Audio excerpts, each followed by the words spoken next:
La grille de rémunération, c'est un tableau représentant la classification des salaires attribués par une entreprise à ses salariés. Il s'agit d'un document interne qui peut être plus avantageux que le Code du travail ou la convention collective.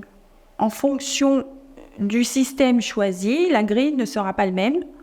En effet, cette grille est établie selon les critères propres à l'entreprise, comme la formation, l'expérience, le niveau de responsabilité, l'ancienneté. Vous avez des modèles de ces grilles qui vous sont proposés dans le cours 6 juin. Notamment, une grille de rémunération va être différente en fonction du système de rémunération qui va être mis en place dans l'entreprise. Une entreprise qui ne construit pas sa grille de salaire peut entraîner des risques. Ce risque, en fait, il est lié justement à l'obligation pour elle de pouvoir faire le suivi de sa masse salariale.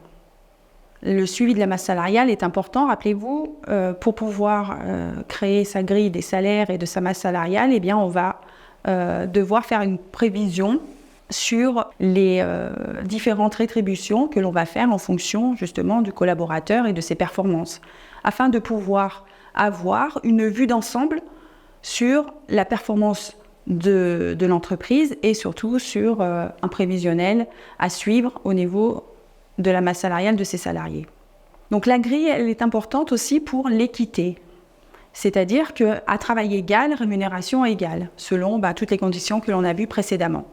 Je vous propose dans ce chapitre des grilles de rémunération pour un système de rémunération traditionnel et pour un système de rémunération en fonction de la compétence qui vous sont proposées en fin de chapitre.